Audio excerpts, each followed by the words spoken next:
ముచ్చట్లు స్నేహితులందరికీ ఏం రాదన్న ఎక్కడ పోతుంటే ఇప్పుడు మన రామాయణం పెట్టుకొచ్చారురా మన ఏమంటారు మెదక్ జిల్లా ఓ చాలా దూరం వచ్చారుగా ఇంకా చాలా దూరం వచ్చారు. ఈరోజు ఎవరు తిరిగి వచ్చినంటే ఈ ఊరు వచ్చేసి ప్రగతి ధర్మారం. ఈ ఊరి పేరు కొంచెం చేంజ్ ముంగడ వేరే ఉండే కొత్తగా పెట్టారు ఊరి పేరు.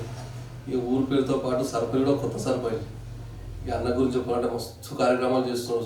సోషల్ యాక్టివిటీస్ చాలా ఉన్నాయి. ఫస్ట్ నుండి కాంగ్రెస్ కంచుకోట అన్న తెలుగు వచ్చి నుండి కాంగ్రెస్ పార్టీ. ఇక అన్న గట్లా మంచి కార్యక్రమాలు చేసుకుంటూ 2 కిత్తలు ఇక వాడి మేము పోటీ చిన్నపాటి కొడుతుడు ఎండపడి కొడిపోయాడు. ఈ కిత్తల మంచి మెజార్టీ గెలిచాడు. 250 శీలాల మెజార్టీ వచ్చింది అన్న. ఇక అంటే అంత పెద్ద మెజార్టీ వచ్చిందంటే ఎంత మంచి కార్యక్రమాలు చేసి ఎంత మంచి పేరు వస్తుంది. ఇక గట్లా ఇక అవన్నీ చేసుకుంటూ ముందుకు వస్తున్నట్టు అన్న. ఇక ఈ ఊరిని ఎట్లా డెవలప్మెంట్ చేస్తాడు, మరి సెమంటర్ ఎలక్షన్లో ఎటువంటి వాగ్దానాలు ఇచ్చాడు, మేనిఫెస్టో ఉంటుందిగా ఎటువంటి ప్రజలకి ఏం చెప్పిండు, ఏం చేస్తాడు అవన్నీ తెలుసుకొని వచ్చాడురా. ఈ అన్న కూడా తమాషాడు మన చూడడానికి. ఈ అన్న పేరు వచ్చి శ్రీనివాస్ గౌడ్. ఈ అన్న నాతో ఉన్నాడు, జనం ముచ్చిపెడితే తమాషా ఎగినాడు. బాగా పొద్దున వచ్చినట్టు ఇక నువ్వు గుడికాడికి రావాడా కదా, ఇక దినం పోతావు గుడికాడి కంపల్సరీ.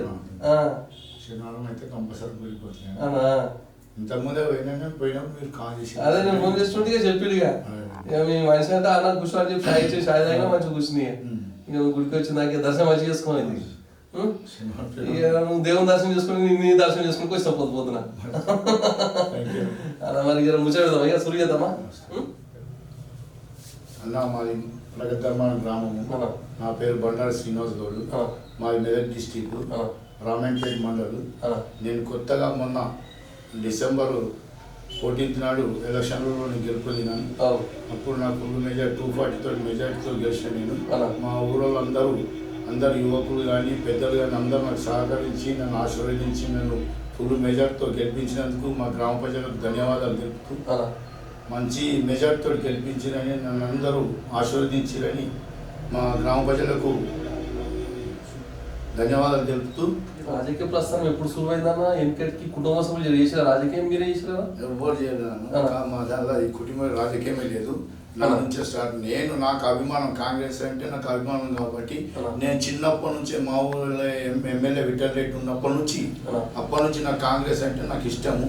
అంతకుముందు మాకు సోనియా గాంధీ కానీ ఇందిరా గాంధీ కానీ వీళ్ళంటే నాకు ఇష్టం కాబట్టి నేను ఎప్పటి నుంచి కాంగ్రెస్ పార్టీనే పనిచేసిన.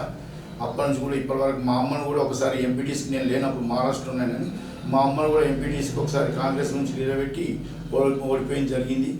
అప్పుడు కూడా నేను అప్పటి నుంచి కూడా 30 సంవత్సరాలు 40 సంవత్సరాలు కాంగ్రెస్లో పనిచేస్తున్నాను కాబట్టి వాటిలో కూడా ఎవరితోటి నేను రాలేదు. నా సొంత నిర్ణయంతో నేను చిన్నప్పటి నుంచి కాంగ్రెస్ పార్టీలో తిరిగినా కాబట్టి అందులోనే మా రెడ్డిస్ కానీ మా గౌడ్స్ కానీ మొత్తం కాంగ్రెస్ పార్టీలోనే ఉన్నాం. అప్పుడు ఎస్సీ కానీ మా రెడ్డిస్ మా ఊళ్ళో ఎస్సీ రెడ్డిస్ గౌడ్స్ మొత్తం కాంగ్రెస్ పార్టీలో ఉన్న వాళ్ళు వీళ్ళందరూ. అందుకే మేము అప్పటి నుంచి కాంగ్రెస్ పార్టీలో ఉన్నాం కాబట్టి వీళ్ళందరూ ఇప్పుడు చేంజ్ అయిపోయారు. మనమైతే అందరినీ కాంగ్రెస్ పార్టీలో పనిచేసినాం కాబట్టి మా అమ్మ కూడా కాంగ్రెస్ పార్టీ నుంచి ఎంపీటీసీగా పోటీ చేయించారు. కొద్ది మెజార్టీతో గెలవలే. ఆమె ఓట్లు కూడా సరిగా రాలే. అప్పుడు మనం ఉంటే వేరే ఉంటుంది. అప్పుడు నేను మహారాష్ట్ర ఉన్నాను కాబట్టి ఆమె కూడా కొంచెం అప్పుడు మా అమ్మ పేరు కూడా చాలా ఊళ్ళో అందరూ తెలుసు. మా అమ్మ పేరు కూడా మా అమ్మ ఎంత కష్టపడి ఎంతమంది మేము 50 మందికి పుస్తకమట్టలు చేయించినాం. ఇప్పటికీ మా అమ్మ కానీ నేను కానీ అందరికీ ప్రతి ఒక్కరికి సేవ చేసినాం. ఊళ్ళో ఎవరిని అడిగినా చెప్తారు ఆల్రెడీ మీకు. మేము అన్ని సేవ చేసినాం కాబట్టి మాకు అప్పటి నుంచి ఇప్పటి వరకు మేము ₹1 ఎవరికి ఆశించాము. ఎవరికి మా సొంత డబ్బులే ఖర్చు పెడతాం కానీ మేము ఎవరికి పైసలు ఆశించాము. మేము అన్ని విధాలు అప్పటి నుంచి మేము ఆ విధంగా ఉండేప్పటికే మాకు ఇంత మెజార్టీతో గెలిపించింది మా గ్రామ ప్రజలు. మా అమ్మ కష్టపడి మాకు ఇంత పెద్ద చేసింది. నేను కూడా చిన్నప్పటి నుంచి ఆటో నడిపించుకుంటూ మాకు అవి నడిపించుకుంటూ ఇది నడిపించుకుంటూ మహారాష్ట్ర పోయి అక్కడ పోయి ఇక్కడ పోయి ఇంత మనము అంతా కొంచెం మనం మొదటిదాకా కళ్ళు అమ్ముకుంటాం. ఇవన్నీ చేసుకుంటూ ప్రజలతో అందరితో మంచిగా ఉండి మనం ఇప్పటివరకు అందరితో మంచిగా ఉండి మనం చేసేప్పటికీ మనం ఇప్పుడు ఈ సర్పంచ్ హోదాకు ఇప్పుడు ఈ స్థితికి వచ్చినాం. మనం అందరు మా గ్రామ ప్రజల ఆశీర్వాదంతో మనం ఈ స్థితికి వచ్చినాం. మన గ్రామంలో కూడా నేను గెలిచేటప్పుడు కొన్ని విషయాలు కూడా చెప్పినాను. మా ఊళ్ళో సీసీ రోడ్లు కానీ డ్రైనేజ్ కానీ ఏ సమస్యలు ఉన్నా కొన్ని మేము సొంత డబ్బులతో నేను చెప్పినాం. అవి కూడా మనం ఏదో గుడిలో యాదవ్ సంఘం గుడి కట్టిస్తా అని చెప్పిన వాళ్ళ గుడి కట్టించిన ఆల్రెడీ. ఇప్పుడు మా ఏది ముస్లిమ్స్కు స్లాబ్ పోపిస్తా అని చెప్పిన వాళ్ళకు కూడా స్లాబ్ పోపించిన, ఇంకా కొన్ని ఒప్పుకున్న నా సొంతం పైసలతో చేపిస్తాను. మా ఎస్సీ వాళ్ళకు మా పోషమ్మ గుడి కట్టిస్తా అని చెప్పి వాళ్ళకు కూడా కట్టిస్తాయి ఇప్పుడు.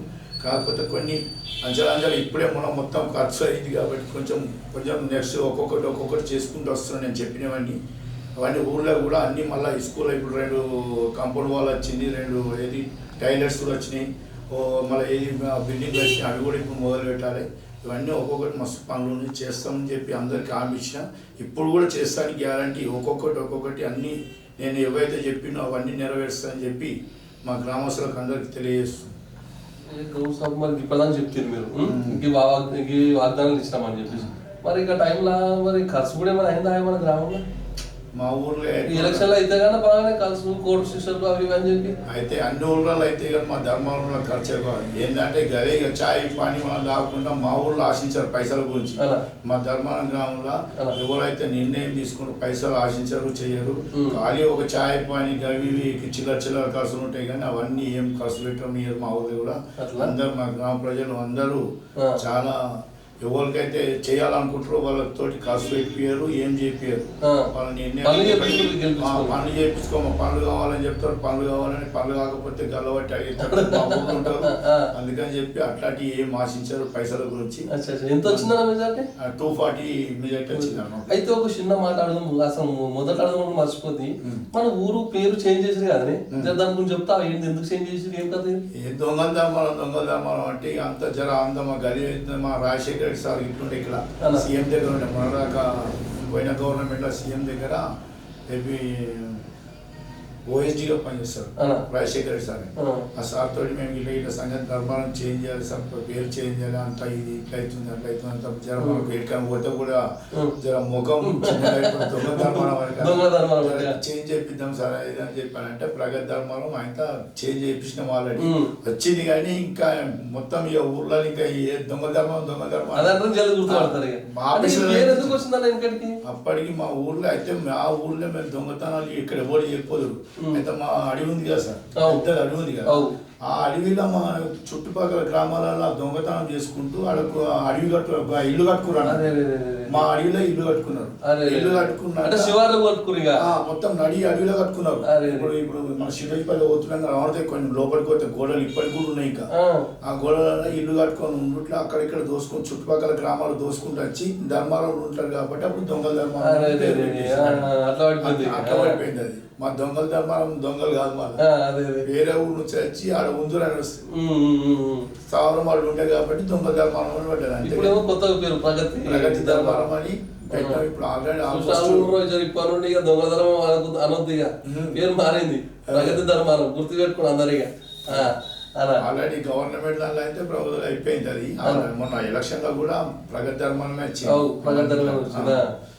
ఇప్పటికైతే అంతా మా ఊళ్ళే ఎక్కడ కొన్ని ఊళ్ళలో ఎలక్షన్లప్పుడు కానీ ఎప్పుడు కానీ కొట్టుకుంటారు చేస్తారు, అట్లా ఉండదు మా దగ్గర. ఎప్పుడైతే ఎలక్షన్ల వరకే ఎలక్షన్లలో కూడా అన్ని పార్టీలు మేము ఒక దగ్గరనే ఉంటాం. ఛాయలు వాళ్ళు దాపిస్తారు, మేము దాపిస్తాం, అట్లాంటివి ఏముండే. ఈ కొన్ని ఇప్పటిదాకా అయితే మా దగ్గర అట్లా ఇప్పుడే కొంచెం రాజకీయం వేరే రకంగా చూపిస్తుంది. సరే అవన్నీ ఎట్లుంటాయి మనం అవన్నీ చూసుకుంటానే కానీ కలిసిపోయి ఉంటుంది.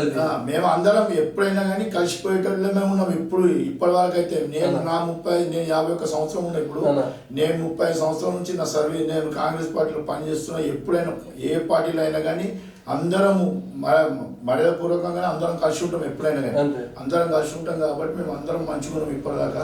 ఇప్పుడు కూడా గట్టిగా ఉంటామేమో అనుకున్నాం కానీ కొందరు ఇక ఆడవాళ్ళు అక్కడొకరు ఉంటారు కదా, ఇక వాళ్ళు ఒకటి కొంచెం మనం బెండ్ చేయాలని చెప్పి చూస్తురేమో. మనం బెండ్ చేసినా ఏం చేసినా మనం చేసే పని మనం మంచిగా చేసినా గ్రామ ప్రజలకు మంచిగా చేసినాక వాళ్ళే గుర్తిస్తారు. మనము మన దగ్గర అంతే ఎవరు ఏం చేసినా మన పరపడదు అట్లా అని చెప్పి మనం మరి వెనకటికి మన కేసీఆర్ గారు రూపొందించిన సంక్షేమ పథకాల గురించి ఈ కిత్తన మన రేవంత్ రెడ్డి సార్ రూపొందించిన సంక్షేమ పథకాల గురించి తెలియజెప్తావా?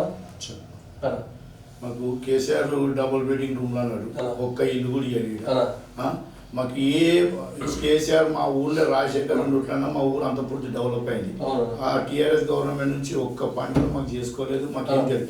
ఇప్పుడన్నా మా కాంగ్రెస్ ప్రభుత్వం వచ్చి నుంచి మా రేవంత్ రెడ్డి సార్ గారు చేసిన అభివృద్ధి పనుల గురించి కానీ మా ఎమ్మెల్యే రోహిత్ గారు కానీ మన హనుమంతరావు గారు కానీ వాళ్ళందరూ అందరూ సహకారంతో మా ఊర్లో ఇప్పుడు కొన్ని మాకు 32 ఇల్లు తీసుకొచ్చినాం సార్ ఇప్పటి వరకు మేము ఇందిరమ్మ ఇల్లు.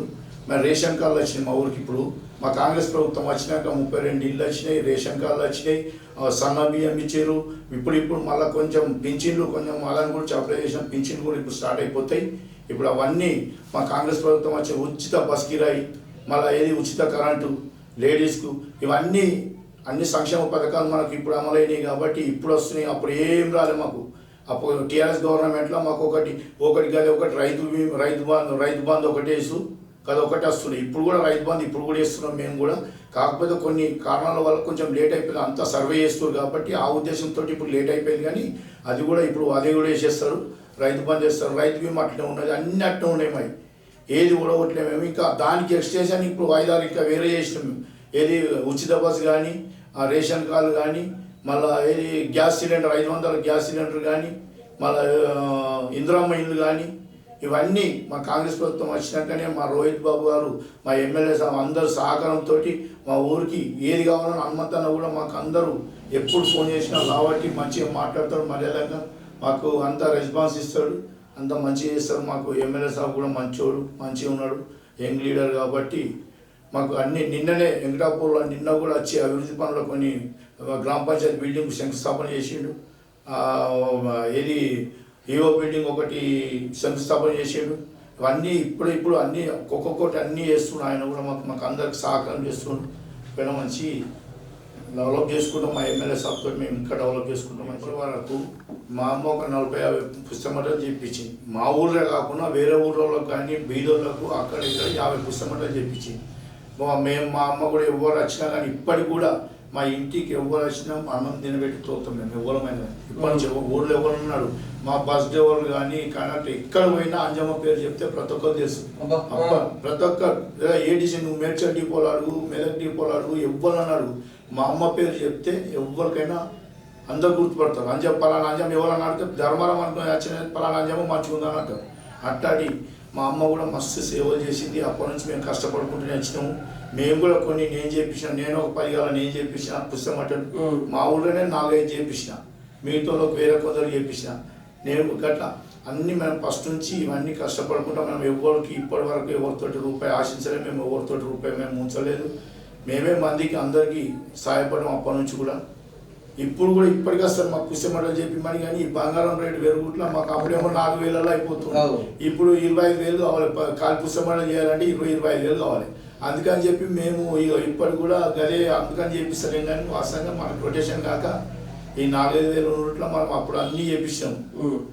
అట్లా మస్తు మందికి చేపించాము మేము అన్ని కార్యక్రమాలు అన్నిట్లో మేము. మా అమ్మ కూడా మీరు ఊళ్ళో కూడా తెలుసు, మా ధర్మవరం విలేజ్లో తెలుసుకుంటే కూడా చెప్తారు అందరూ మా అమ్మ చేసిన సేవా కార్యక్రమాలు ఇట్లా బాగున్నాయి. కొంచెం ఏంటంటే మేము బ్యాంకు ప్రపోజల్ పెట్టినా, ఒకటి బ్యాంకు చేపించాలని నా ఉద్దేశం. మా ఊరికి బ్యాంకు రావాలి. ఇంతకుముందు కూడా ఉండే బ్యాంకు పోయింది. అప్పుడు అంగళ పిల్లల బ్యాంకు ఆయన వెళ్ళిపోయి కూడా మళ్ళీ ఇప్పుడు బ్యాంకు గురించి మేము పోయిన సంవత్సరం నుంచి కూడా దాని గురించి ప్రయత్నం చేస్తున్నాం కాబట్టి మా ఊరికి విలేజ్ బ్యాంకు కావాలి. బ్యాంకు తీసుకొస్తామని ఒకటి మళ్ళీ ఇది ఇంకా కొన్ని ఆశా బిల్డింగ్లు ఉన్నాయి. ఆ బిల్డింగ్లు ఒకటి అవి చేపిస్తున్నాం. ఇప్పుడు మళ్ళీ సోలార్ స్కూల్కు సోలార్ చేపించాలనుకున్నాం. మళ్ళీ ఏది మన ఫంక్షన్ హాల్కు సోలార్ చేపించాలనుకున్నాం. ఇవన్నీ ఒక్కొక్కటి ఊళ్ళో ఏవైతే ఉంటే అవి మా కృషితోటి ఏదైనా మా ఎమ్మెల్యే సబ్ దగ్గరికి పోయి మేము ఇవన్నీ ఒక్కొక్కటి సాల్వ్ చేస్తామని చెప్పి నేను అన్ని మా ప్రజలకు విజ్ఞప్తి చేస్తున్నాను.